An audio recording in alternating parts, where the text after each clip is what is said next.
What's up, A to Z Sports Live on a Wednesday. Gonna have a good show. The NFL trade deadline was yesterday, and the Titans did nothing. It was a quiet day yesterday for the Tennessee Titans. There were some reports that were floated out there about the things the Titans were being called about, players the Titans were being called about, and nothing ended up happening. So we're here to react to it all. I'm Austin Stanley with Sam Phelan, one of our A to Z Sports Titans reporters, and we're going to go through it all, where the Titans are right or wrong to do what they did, and the reason behind why they did nothing at the NFL trade deadline, despite being a 2-6 football team, one of the worst football teams in the NFL. We'll go through that. We'll talk about some other trade deadline topics. Then we get a little trivia, rapid fire trivia at the end of the show, like we always do on a Wednesday. And Sam, I know you're pumped about trivia because typically Wednesdays are not your day, but having to shuffle around some of the scheduling this week. And so, you get to do trivia today, which I think is good because Easton and I have struggled, big struggle bus on the trivia for the last few weeks. So hopefully we can get back on track and have your baseball expertise come help us out. Yeah, I can't wait. I'm so back. Hopefully there's some baseball questions on trivia today because I'm ready to go. At least one baseball question because there's always an MLB topic, right? Yeah. Sometimes it's golf, I feel like, but you know what? Hopefully it's not in November. Yeah, right. All right. Well, yeah, going to be a good show. Like you said, regardless of the Titans being quiet yesterday, we still have a trade deadline to discuss because the Titans not doing anything, almost as big, if not a bigger story than them doing something or multiple things. So going to be a great show today as we break down why, break down our thoughts about, the Titans staying quiet at the deadline. So before we jump into it, everybody watching, share the show this morning. If you're watching on Facebook, hit the share button in the bottom right corner. If you're watching on YouTube, take the YouTube link, send it to a friend, a group chat, give people a little Titans football to focus in on this morning. Make sure that you repost us as well on Twitter/X at ATOZ Sports. And don't forget to leave a like on the show as well. That's how to do it before we kick it off on a Wednesday morning. Yep, let's do it officially. Welcome into A to Z Sports, powered as always by the BetMGM app. I'm Austin Stanley. He is Sam Phelan, one of our Titans reporters for AtoZSports.com, and we are Nashville's on-demand sports talk network, going live weekday mornings at 8 Central Time on Facebook, YouTube, and Twitch. Links to the show segment by segment on our Twitter X timeline. Follow us there at A to Z Sports. Also hit us up on Instagram, TikTok, and Threads for more great Titans content. I think our sponsors, they make it happen for us, and they help all of you. Like Wilson County Hyundai, make them a part of your new car buying process in Lebanon, WilsonCountyHyundai.com. The Bone and Joint Institute, boneandjointtn.org, the region's destination for comprehensive orthopedic and sports medicine care. Farm Bureau Health Plans. Get better with Farm Bureau Health Plans and get a quote today visiting our link, fbhp.com/ATOZ, and TDOT. Be part of keeping our state beautiful by visiting NobodyTrashesTennessee.com. So, Sam, nothing was done. Easton and I spent an hour yesterday being like, all right, who's guaranteed, likely, and unlikely to be traded? We go through and nothing happened. Things did happen yesterday in the NFL at the trade deadline. I think, what do you think was the biggest? Marcus Lattimore going from the Saints to the Commanders? Is that the biggest trade? Yeah, that was probably the biggest deadline day move, most expensive one. So yeah, I would consider that the biggest. Yeah, for sure. Zydus Smith is one, two, going to the Lions, the best team in football, most likely. We got a lot of the big stuff early, like many of the things that we're going to get, like DeAndre Hopkins, like Devontae Adams, like those receivers, those bigger names, all were traded in like the weeks leading up to the deadline and not just like right before the deadline additions for those teams. So, which I think is the best part of the NFL. A few years ago, I don't remember what year, they moved the NFL trade deadline from like mid-October to early November. That was a smart move because it allows the D-Hop trade, the Amari Cooper, Devontae Adams to happen 2 weeks ago, because teams get to have more time to figure out where they're at and who's selling and make those moves over a couple weeks rather than just literally on like 1 or 2 days. So I think that's an overall win for the NFL. But the Titans did nothing. But there were reports floating around there about what was being called to the Titans for. And Diana Orsini had a couple tweets, had one team today, gave Tennessee a call just to check in on Jeffrey Simmons, but knew the answer before the phone was picked up. It was no. And the Titans received calls for trio defenders Simmons, Arden Key, Sebastian Joseph Day. Jeremy Fowler added 2 earlier in the day that the Titans received inquiries on D-line players like Arden Key and Sebastian Joseph Day. Nothing had materialized as of the morning, but could be a team to watch if a team steps up with a strong offer. Well, apparently a strong offer did not happen because the Titans did not move anybody. We went through 4 players yesterday. Sebastian Joseph Day and Jeffrey Simmons, not any of those 4, but Arden Key, guaranteed likely or unlikely. I said likely. I think Easton said unlikely. Harold Landry, guaranteed likely, unlikely. We most likely landed on unlikely. Tyler Boyd on offense, unlikely, because who's going to buy that? Sam Easton compared Tyler Boyd to the free samples at Costco. It's like it's basically free. Hey, you want this wide receiver? You can come back and circle around an aisle and come back and get him later. And then Nick Folk on his 40th birthday was not traded because yesterday was Nick Folk's birthday. And, a good kicker. Teams need kickers. The Packers maybe. But that didn't happen either. So no moves happened.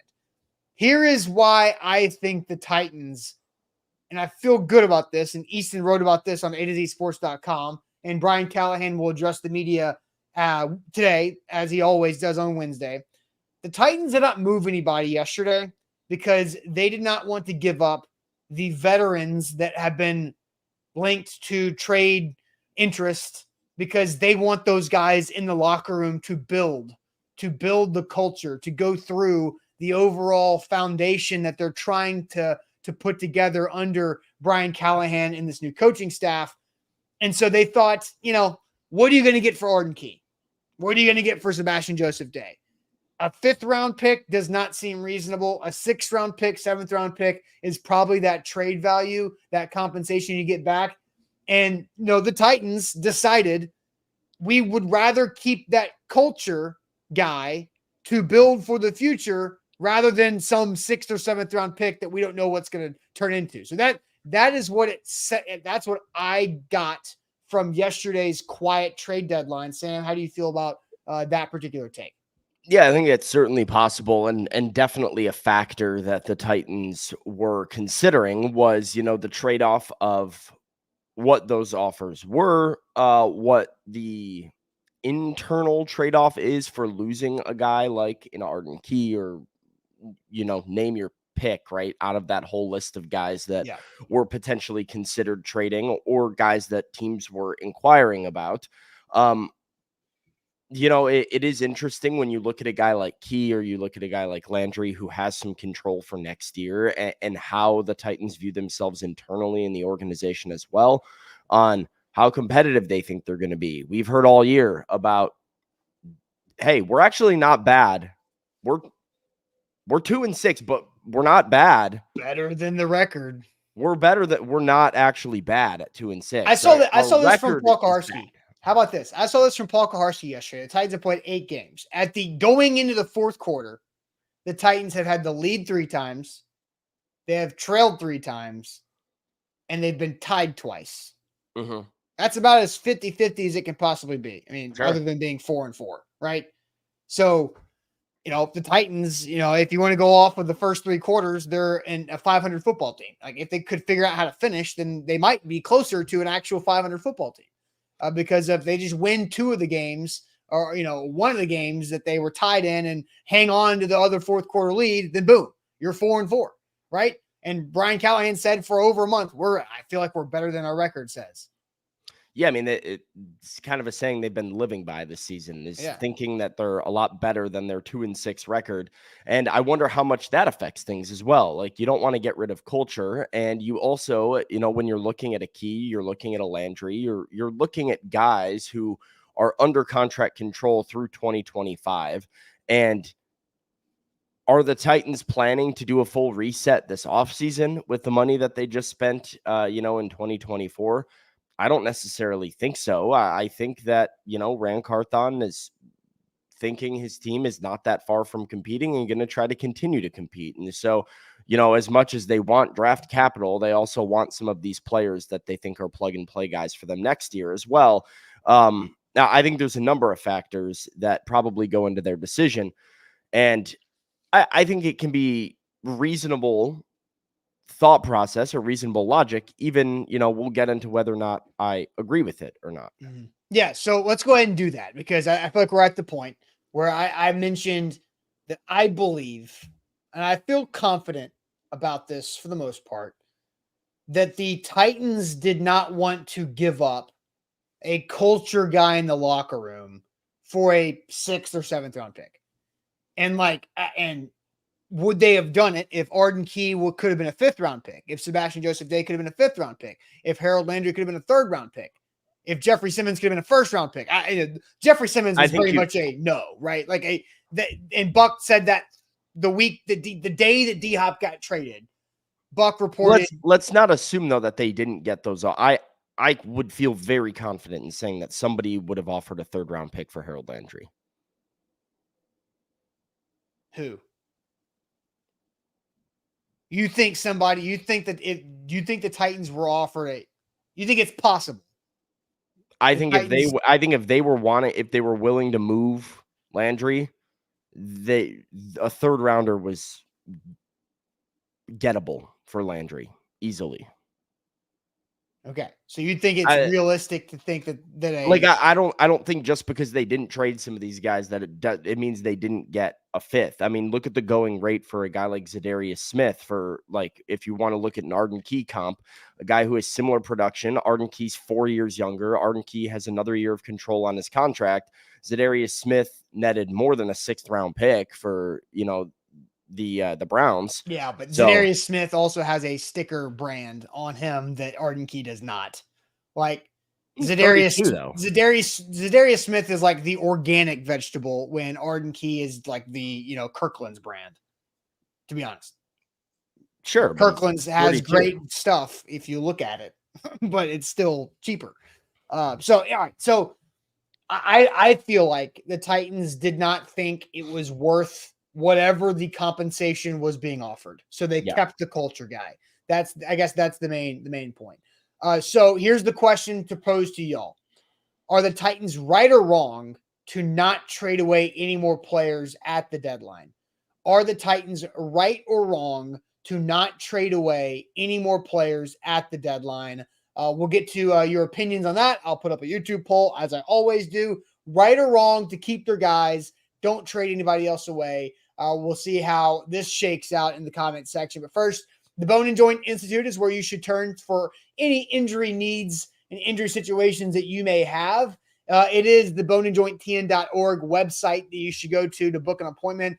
Injuries happen in life just like they do in football, and make sure you don't sit on the sidelines too long, and you'll get that thing fixed if it needs it. If it's a bothering, lingering injury for you, go get it checked out, whether it's a soft tissue thing, or maybe it's a joint issue that's gotten worse as you've gotten older. Maybe your son or daughter, unfortunately, has an injury in youth sports, which happens. Make sure that you can have the best with them. boneandjointtn.org, the region's destination for comprehensive orthopedic and sports medicine care. All the experts and resources under one roof in Franklin off I-65 and Highway 96, boneandjointtn.org. Today's show powered by BetMGM. BetMGM is the sportsbook born in Vegas. Use the bonus code ATOZ Sports when you sign up with BetMGM and get up to $1,500 back in the form of a bonus bet if your first bet misses.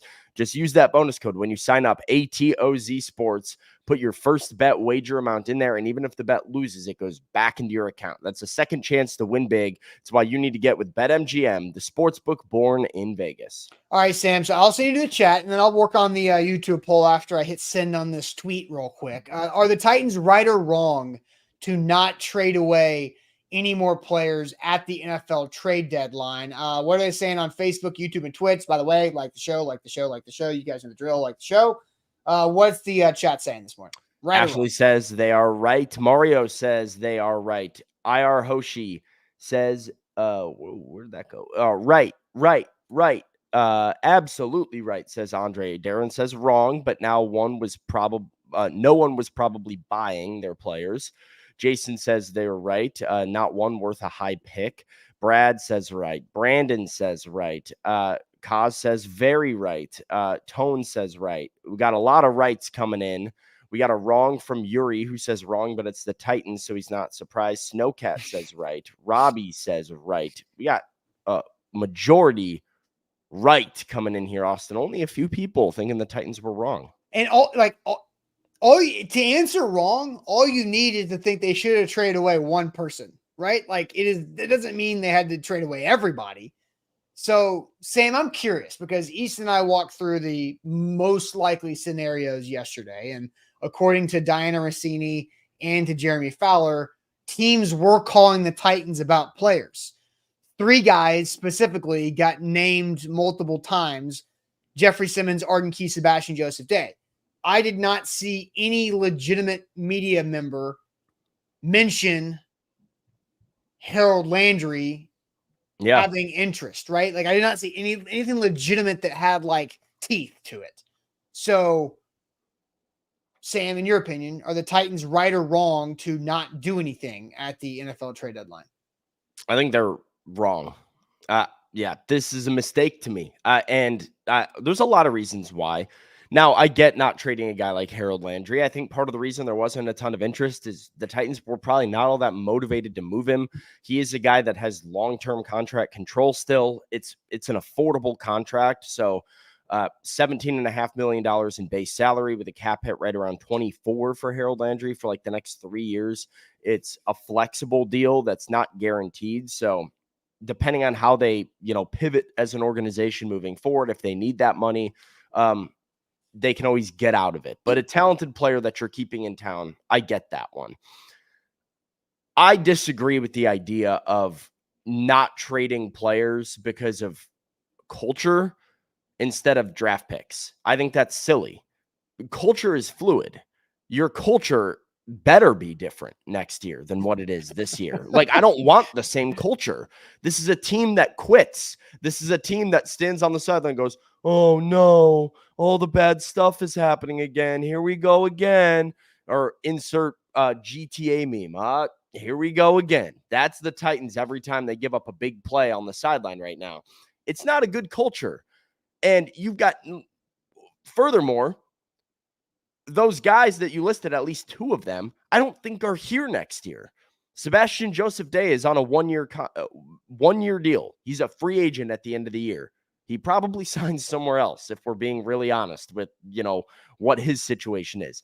I think the Titans are probably going to cut Arden Key in the offseason. He's got a huge bump in salary, in his base salary. His contract is not guaranteed. He's a cap casualty, like that's what you define as a cap casualty right there. A guy who, instead of paying him $7-8 million against the cap because he's making 1.5 this year, you cut him the year that his contract jumps up, because I also don't think he's a valuable enough defender to pay $8, $9, $10 million or whatever it would be against the cap for the Titans. I think this culture is fluid and changing. That is the NFL in itself.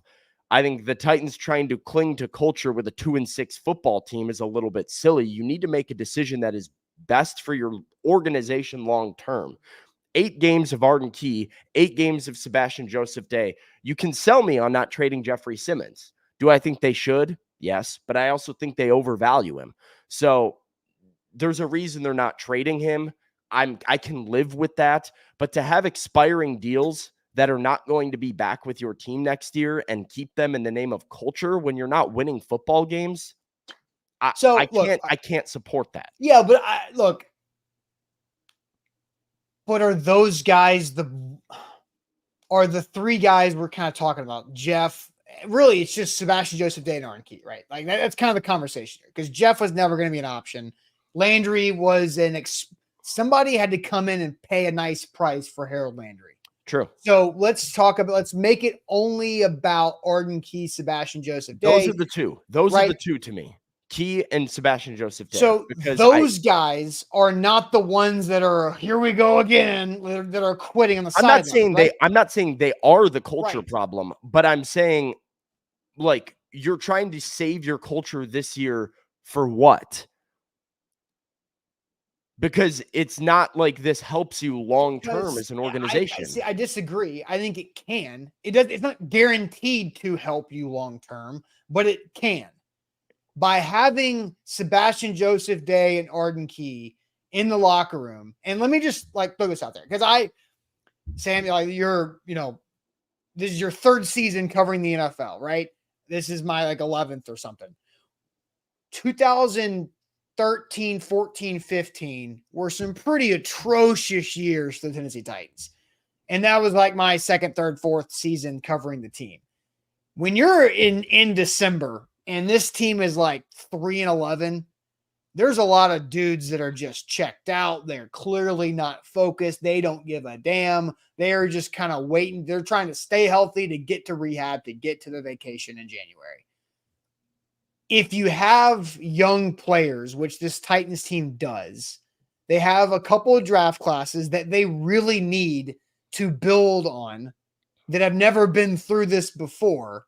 They need guys that are veterans like Sebastian Joseph Day, like Arden Key, who can keep them focused to keep them getting better through the month of like post Thanksgiving, because the likeliness of this team is dead post Thanksgiving. How much? If they're not if you're a professional athlete, I don't think you need Arden Key telling you how to. Yeah, but I'm not talking. But like these guys are new professional athletes.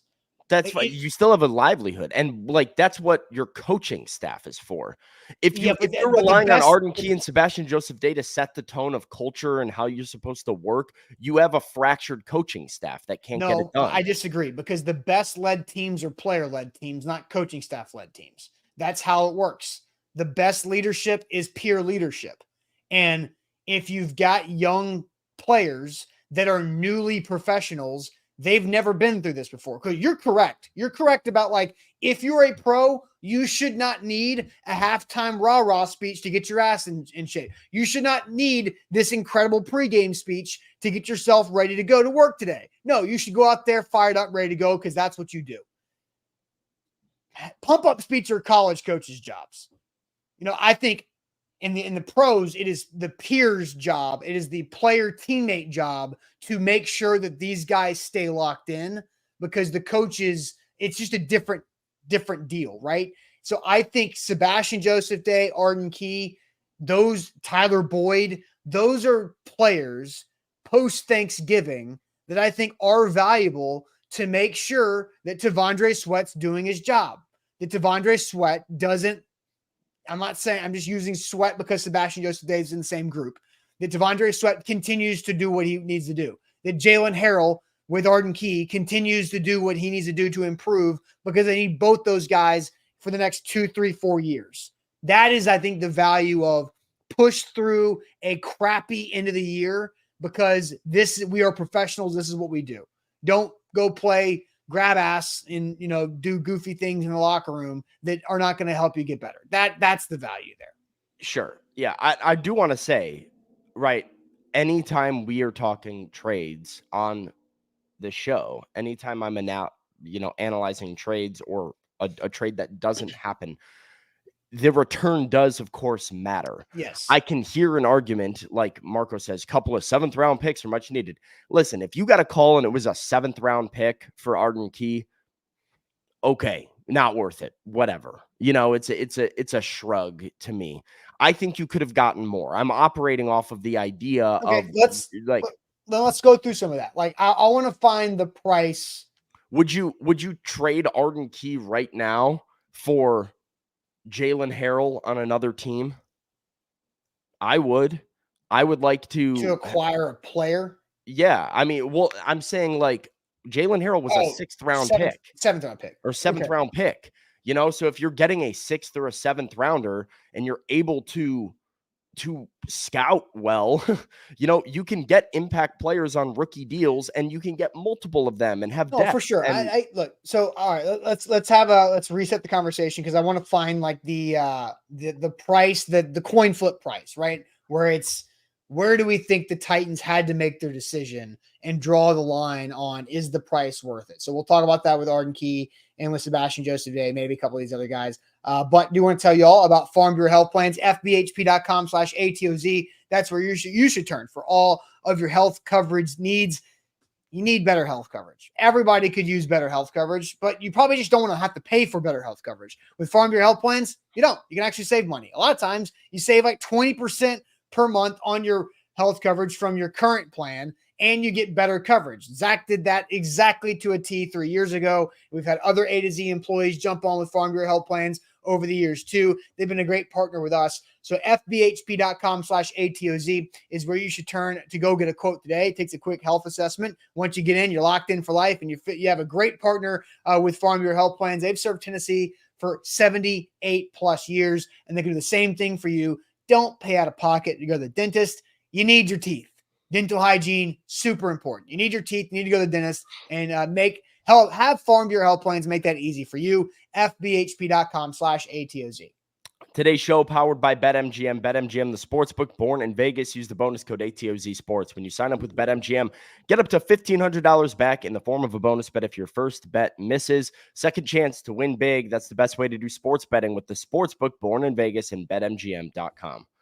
All right, so Sam, kind of getting to Arden Key, Sebastian Joseph Day, and trying to find what is the line? Where did the Titans draw the line for to trade or not to trade these two veteran guys overall? So I saw NB had the comment, how can you say right or wrong if you don't know the compensation, right? Like we know that, we just kind of had that. So just to reset that a little bit. So the kind of what you left it is it worth a 7th round pick because you believe Rand Carthon is good at finding 7th rounders that can contribute? I mean, historically, everybody loves to gas up like Jalen Harrell, right? The one thing Rand Carthon has absolutely kind of indisputably been in his bag in the past is finding value in late round picks.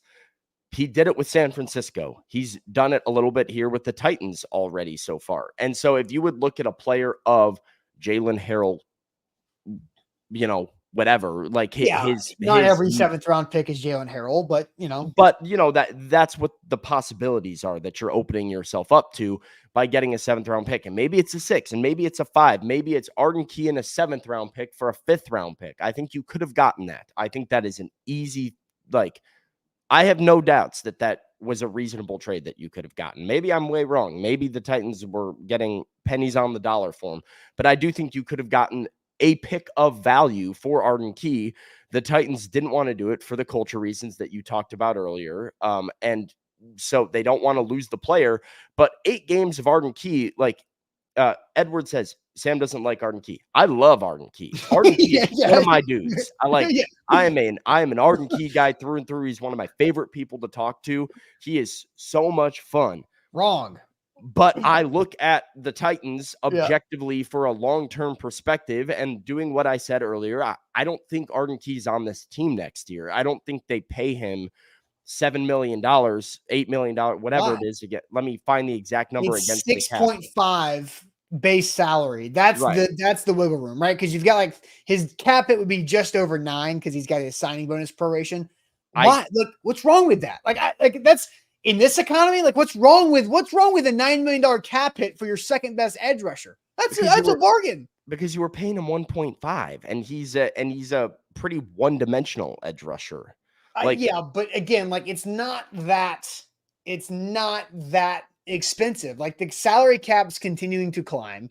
You're paying a quarterback 0 basically, and then you're probably going to pay another quarterback a little bit less than 0. So you have the opportunity to afford $9 million cap hit on a second edge rusher or third edge. Jalen Harrell and Arden Key can be rotational players next year for a total of $10 million on the cap. That's a good deal. That's great positional value. Or you use the money and get a better edge rusher for $6.5 million.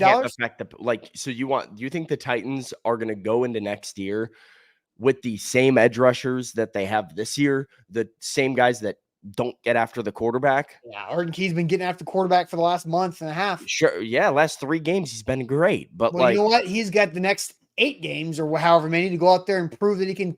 And if he does, and if he stays this way and he finishes with double-digit sacks, then yeah, I think you pay him. I just think it's are you going to find an edge rusher better than Arden Key for less than $6.5 million? It's not about finding him for less than $6.5 million. One, the number is $9 million because you're going to get because you have $3 million-ish that you're stuck with dead money. Fine. It's not about finding him for less than 6.5 though. It's about using that 6.5 to pay more for that position to upgrade that position. Or having a spot like, so let's say you get a nice edge rusher in the second round of the draft, or in the first round of the draft. Well, I don't know where you're going to be picking, what you're going to be getting. Now you've got a talented rookie. Now you're paying $9 million against the cap to a backup edge rusher that's not actually playing for you starting. I know. I think it's great. Like, you need edge rushers. You need guys that can platoon. You need I'd rather people that use can that go. money elsewhere on the team. Like, you have plenty of money. Like, you're not cash strapped whatsoever. Like that. All right, shade. Edward Hayford, I'm about to ban you from the chat because you're annoying. Upgrade with who? Like, give me a name. If you think there's not upgrades from Arden Key, brother, you're not paying attention. You don't understand what this dude is. Plus, we don't know who's going to be available. A career high with 6 sacks last year. Like, this is not some irreplaceable player here. No, find I agree. anybody. He is not irreplaceable. I just think you've got to find value to keep him. Sure, you talk for me. I'm going to pull up a list. I'll give you about 20. It's like, okay, it's impossible. It's impossible to predict the free agency market of edge rushers in the first week of November. We can't do that. But we also don't know where they're going to be drafting. We don't know how the draft is going to play out. We don't know what edge rushers are going to arise and who's going to be valuable at the top of the second round. But I agree with Trevor. Go ahead. Josh Uche, Zach Bond, Daryl Taylor, Matthew Judon, Hassan Reddick, Khalil Mack. 5 off the bat there at outside linebacker. Let's see if we go to defensive end. Which, like, Daryl Taylor is probably like a wash with Arden Key, probably very similar. Daryl Taylor's a lot better against the run than Arden Key is. Okay, fair enough. Let's see. You've got defensive end DeMarcus Lawrence, Josh Sweat, Chase Young, Marcus Davenport, Brandon Graham, Dante Fowler Jr., all of those guys. By the way, their previous AAVs on some of these guys, like 8 million, 6.5 million. Marcus Davenport getting paid 6.5 right now, defensive end in Detroit. I just think, like, and as Trevor said earlier, the cap space is not an issue at all. And so what you can, like, this is like 2 years ago, you'd have to cut Arden Key, right? 2 years ago, the cap space was so gross. Sure. You had to cut it. This year, you don't. Like, you're fine. Like, you can afford. Right. And do they feel like they need the money is like the question at the end of the day. I think, to me, I mean, what you should do, to be honest, is you should bring Arden Key to camp and find out who survives. And now you maybe have a trade piece in training camp after an injury happens, and you've got it. Because who's complaining about a surplus of pass rush? Nobody. Right? So make that a slogan. Put that on a t-shirt. Surplus of pass rush. How about that? And so bring Arden Key in, draft the dude on day 2 after a quarterback on day 1. Keep Harold Landry. You got Jalen Harrell. You got Jeff and Sweat. Sure. Sign back Sebastian Joseph Day. That is a great way to build your front of your defense. So keep him. He's cheap relative to the market of the positional value. So why not keep Arden Key? That is my thought. Yeah, it's possible. It's possible. How much do you need the money? How much are they going to spend this offseason? How much cap flexibility do they want to keep rolling into next offseason? What sort of monetary value are you placing on that position? And what is the position value versus the monetary value versus your need to just like upgrade at the spot in general?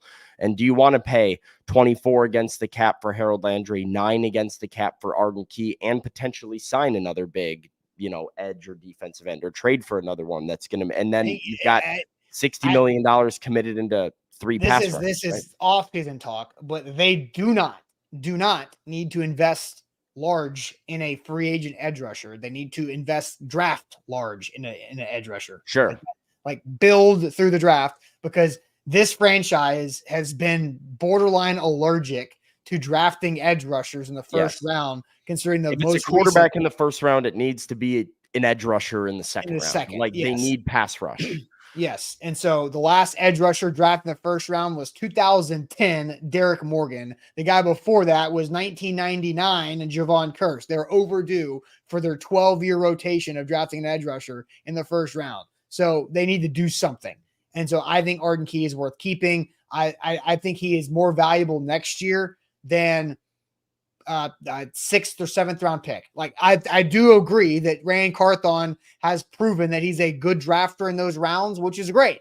You can find some hidden gems there, and he's proven that. But I like the idea of keeping Arden Key around. So I guess where I was going to go is like, I do think obviously there's a price for everything. If you could get a 6th round pick that's probably a lot higher, like let's just say you're trading with, I'm just making stuff up just for the sake of a hypothetical. Let's say you trade Arden Key to the Commanders for a 6th round pick, but the Commanders had a 6th round pick that was actually from like the Saints. And so that 6th round pick is going to be a higher 6. Like, okay, I can buy that. Like I can get down with that one, but like, I mean, that ultimately is my thought process too. I'm not out here thinking the Titans should have traded Arden Key straight up for like a 7th and just been like, oh yeah, we'll get what we can get for him, or a 2026 7th.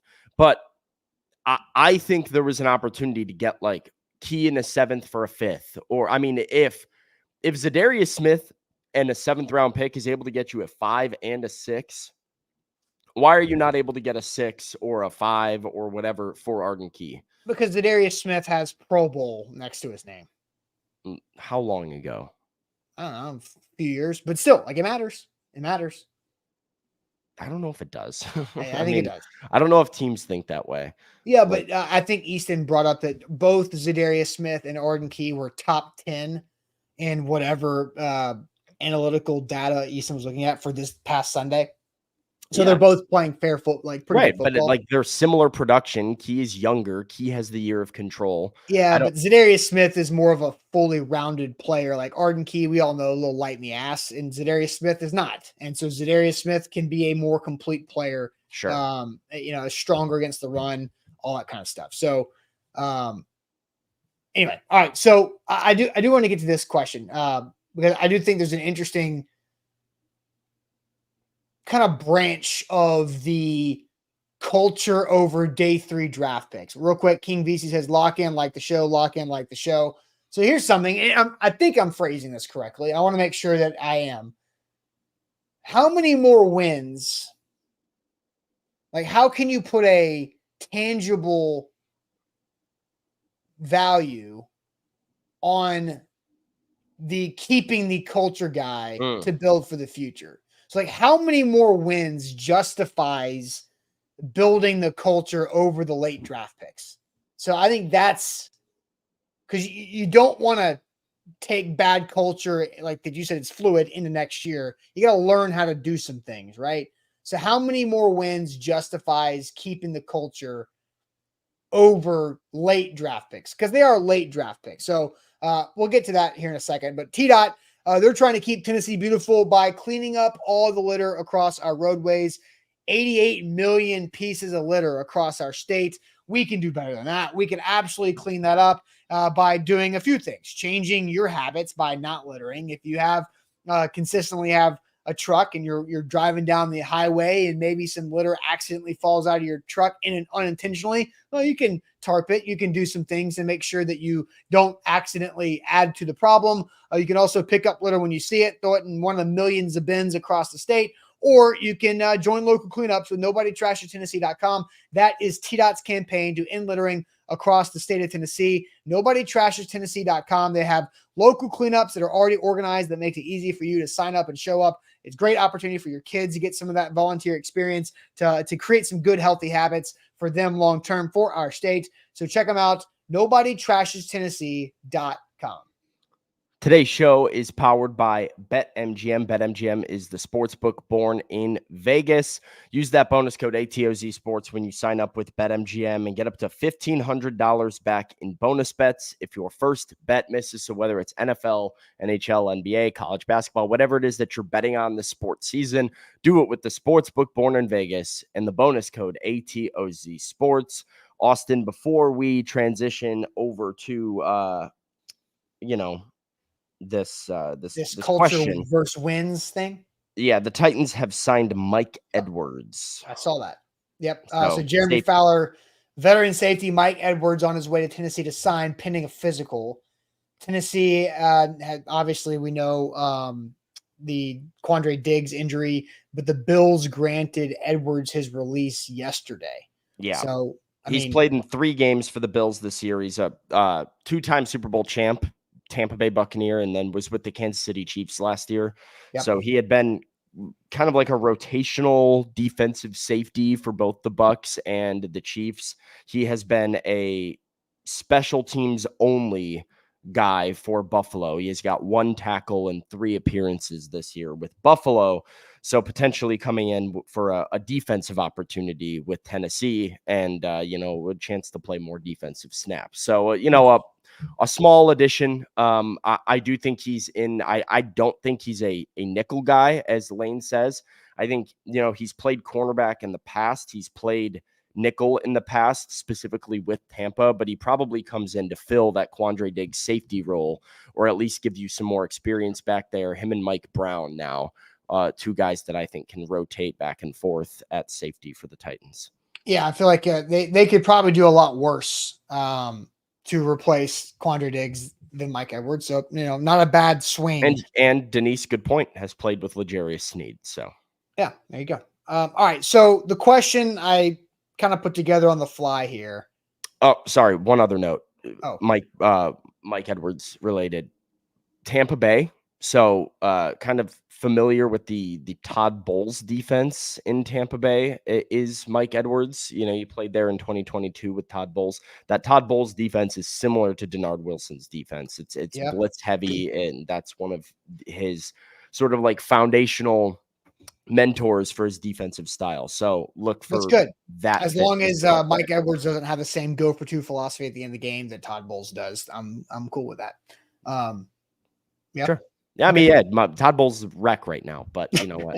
good defensive coach. I don't know. He's not even a good defensive coach right now, but he didn't forget defense. He's good just defensive not a good head coordinator, maybe not a good defensive head coach. All right. So here's my on the fly question: how many more wins justifies keeping the culture over the late round draft picks you could have gotten?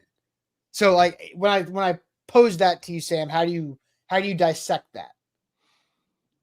I view what is like the question that I ask myself, and the follow-up to your question is like, what is positive culture, right? Because one of my reactions that I thought was interesting, when like you said, okay, well, the Titans don't trade some of their players because of culture. They don't want to lose their culture. And culture to me is fluid in the league. There's so much roster turnover. You would hope with how bad this team is, and this is a bad football team. Don't let them tell you otherwise. They suck. Agree. That there would be a lot of roster turnover with this team, and hopefully some culture turnover when you've looked at kind of the way that they've played on, been on the sidelines of games, and the way that they've answered in the second half, and the way that they've let things sort of spiral and snowball. There doesn't seem to be a great cultural backbone. But that isn't to say they don't have good leaders who are good locker room leaders and good culture guys for what they are building as an organization. Mm-hmm. And so I ask myself, what would leave fans and players excited about the future in the second half of the 2024 season? What kind of things would you have to see to be like, okay, Callahan ran, like quarterback is a problem, right tackle is a problem, right? We got some issues. Yeah, know that, right? I'm starting to see some of the building blocks of the foundations that you would like to see for your organization. What would that take? That's the question I ask myself. And for me, it's 4 wins. 4 more? If you win 4 more games and get to 6-11, it's not pretty.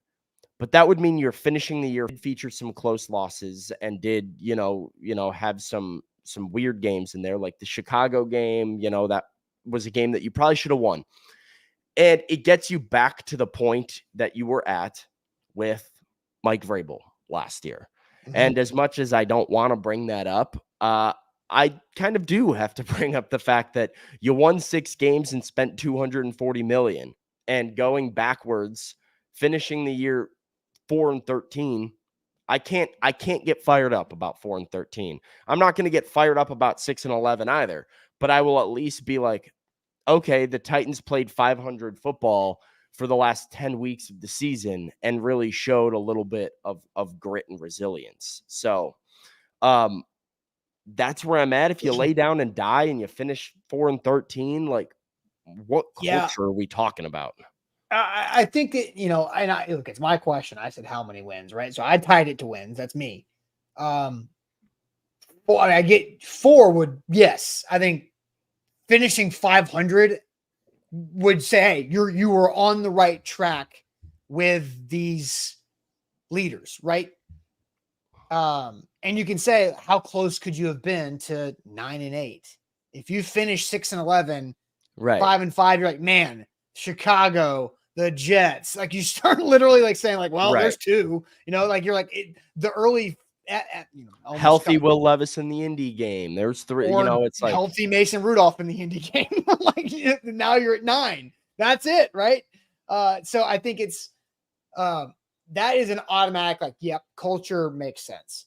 I think I could argue 5-12, and it also depends on how you lose, which I hate saying, but it is true, right? Like, oh, totally. I mean, you lose a game that you fight hard for and you're in the game, and then you lose it 23-20 or something like that. That's going to feel different than the Detroit game where and even the Detroit game is such a wild thing because you gave up 50 plus points because you gave up 300 yards of return. Like they would have given up 500 yards of offense had they been given the opportunity to. That defense was not Titans, making any plays. But they had an impossible assignment of like starting in field goal range every damn time. Sure. But the offense gained 400 yards. It couldn't finish it because they're not very good. But they still like showed signs. So it's like, you can lose games by multiple scores, but do you lose games because some of your players just aren't very good to continue to do it consistently, but they're still fighting hard. So I think that's where I could say 5-12. So 3 more wins means that it could justify the culture surrounding it. Now, Danny's correct though. Well, I mean, when Cody comes in and he says, I don't think players see a culture when you win less than 6 games. And I would generally probably have to agree. I mean, I just think it's really hard to be an NFL player, especially a veteran player, and buy into a team's culture or the way of doing things when you are, by the way, getting worse than you got the year before. Like if you were a Titans player that was here in 2023 and you were 7-10 in 2022, then you were 6-11 in 2023. If you come in at 5-12 or 4-13 and it just keeps kind of going downhill, I think it's a difficult ask to be like, oh, buy into the culture, and it's hard to see it. And then, additionally, so maybe it is 6 games. I don't see those wins. and that is where like I struggle with buying into this idea of don't trade your guys because of culture. We'll see. And maybe I am proven wrong, and I will be willing to say, hey, I was wrong. Look at how morale has shifted at St. Thomas Sports Park. But I could see a world, Austin, where you're sitting here at 2-10 in week 13. Chargers, Vikings, Texans, Commanders. What culture are we talking about if you're sitting at 2-10? Sure. Yeah. I could also see him winning next week in LA. They could, but 2-10 is I'd bet on 2-10 before I bet on them upsetting one of those teams. Yeah, I think they're not going to be favored in any of those games. No, there might not be favored the rest of the year. Maybe you get Jags at home, you get favored. Yeah, but yeah. Additionally, let's say you do win 4 games. Let's say you do get to 6-11. Now you're all of a sudden not drafting in the top of the draft, and you're playing yourself into the 10th overall pick or 11th overall pick. Which, hey, we support winning. We like to win, but is that what's best for the franchise long term? We had the conversation last week about whether you'd like them to finish frisky or lose out, Austin. And we both said that we kind of want them to lose out because you get the quarterback then. And that's really what matters at the end of the day, not culture. Yeah. Props to Anthony for using my own philosophy against me. He says, Austin, bad teams don't win back-to-back in the NFL. Yeah, that's correct. Which means Chargers minus the points may be strong, but Chargers are going to win on Sunday. If you follow my philosophy of the Patriots, we're not going to beat the Titans because bad teams don't win back-to-back games. I yourself if the Titans upset the Chargers on Sunday, now you're 3-6. Yeah. They are then playing a home game against the Vikings for in the hunt. Oh yeah. Which sucks, but I'm just letting you know that if they win one more, then it becomes, oh well, if they beat the Vikings, it's 4-6, and you're right. And so It's you are then literally the same thing last year. Will Levis lights it up against the Falcons, quick turnaround to the Steelers, right?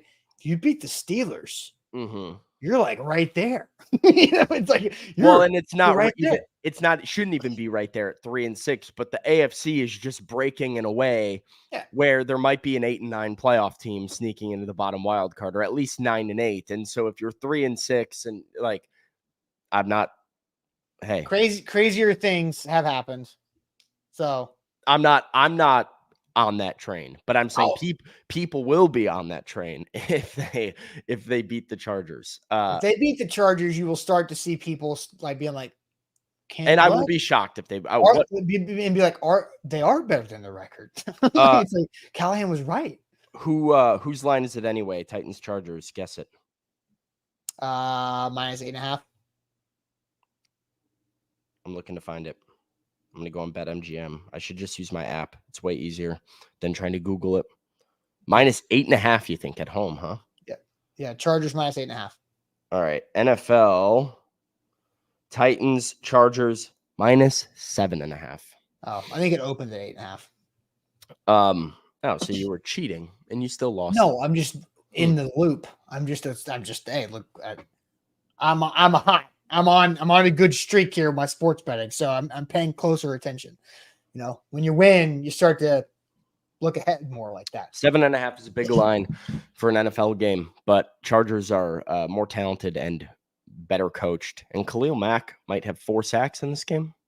If he lines up against whoever's at right tackle. Well, that's normally where he's at for them. Choose his sacks. Yeah. You can say, how many? What do I feel like doing today? 5 sacks? Sure, why not? 3.5? Take it easy. Good for him. All right, let's go ahead and flip this thing over. Actually, we do have a super chat, and I don't really know. King VC says like the show, so please like the show. And then Cody, is this a personal thing? What does this mean? Sam, a Nick Chichi, Carl Sandburg, I think. I don't know what Cody and you are doing.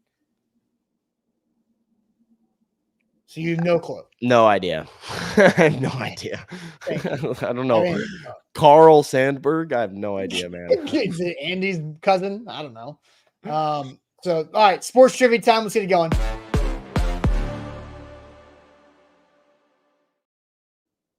Who's the trivia master today? You're the trivia master. Okay, I'll pull it up.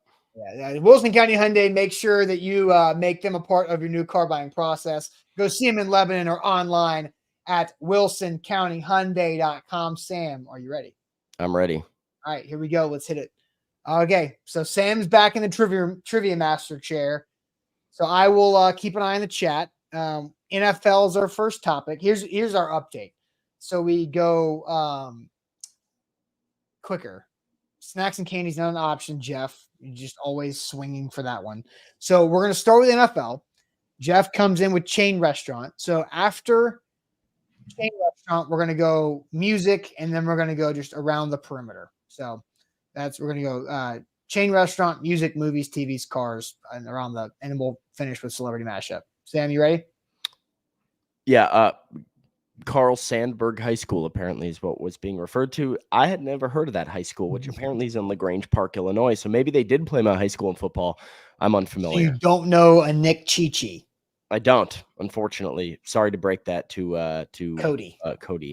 Cody S.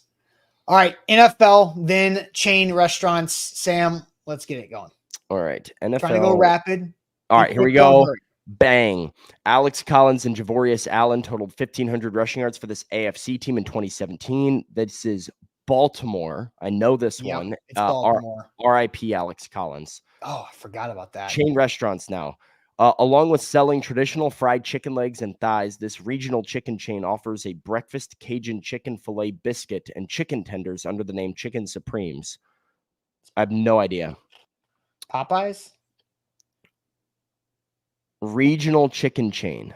It's either Bojangles or Popeyes. That sounds like Bojangles because it's Cajun. regional. Let's go Bojangles. Ah, man, I don't know. What is Bojangles. chat saying? What's chat saying? Both Bojangles and it's probably It's more not Cane's. Bojangles. I don't think it's more Cane's. Bojangles than Popeyes. Yes, there we Okay. go. All right, what's next? Music. Down. This Australian rock band had multiple Billboard Hot 100 top 5 hits in the 1980s, including Who Can It Be Now, Down Under, and Overkill. No idea. No idea. Come on, chat. Men at Work. Yeah, that's right. Is that it? Yeah. Who's watching on the A to Z Nashville Facebook? Oh, man. Men at Work. Bang. All right, movies. Will Ferrell and Mark Wahlberg played stepfather and father in this 2015 buddy comedy that later got a sequel. Is it Daddy's Home? That sounds correct.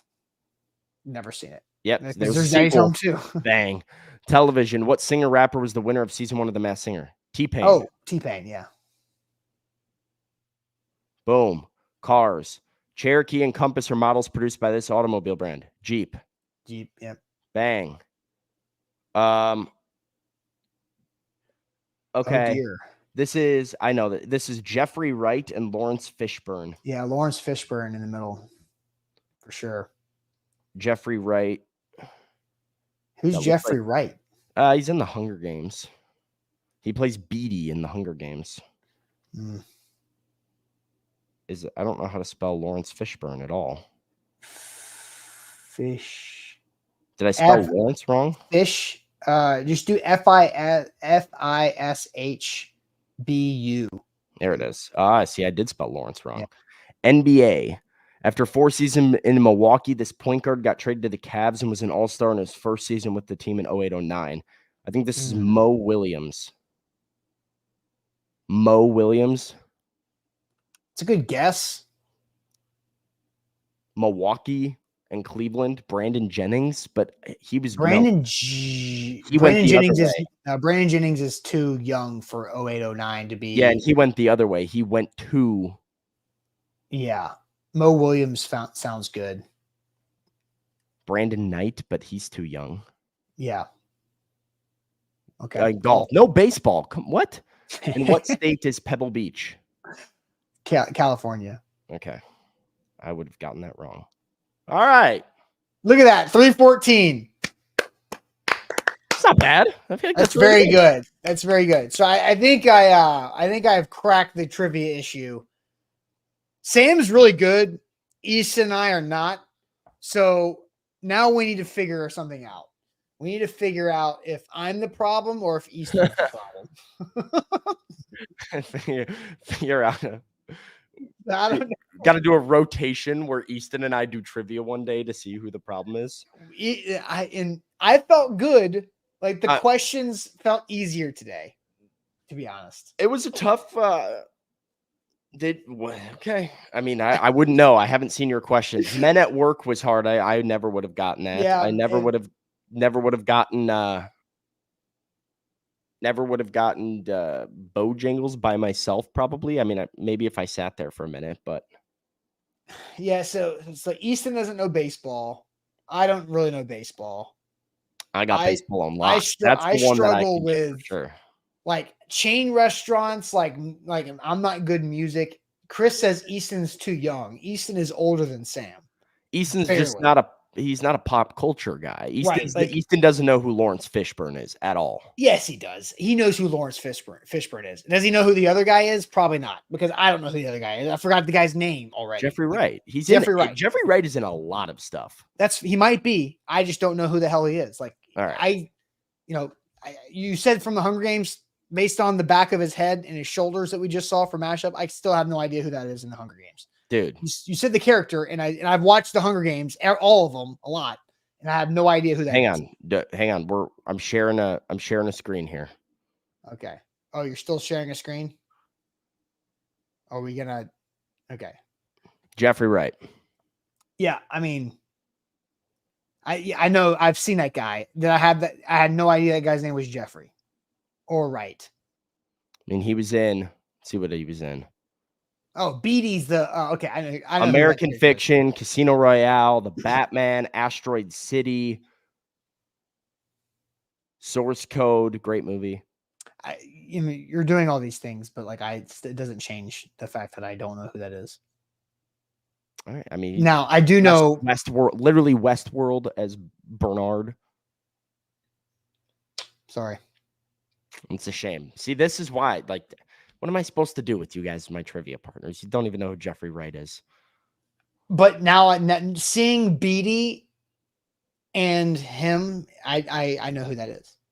Yeah. I know. Yeah. Now that Beatty, I see, man. Yeah, Beatty. I'm like, oh, okay, yeah, Beatty. I got it. Yeah. Nuts and bolts. Yeah. This Denise says Easton reads the questions fast. Can't understand him. I can see that happening 100%. I'll go watch back your guys' trivia. So Bearded Jr. says it's Austin. I'm the problem with trivia. So I think Easton and I are toss up the problem. Sam is obviously the guy carrying everybody. We just have to figure out, who the worst of the problem is. The worst of the problem is. So, what kind of performances have you guys been putting up? Have you been like? We've used a double dip. I don't think we've.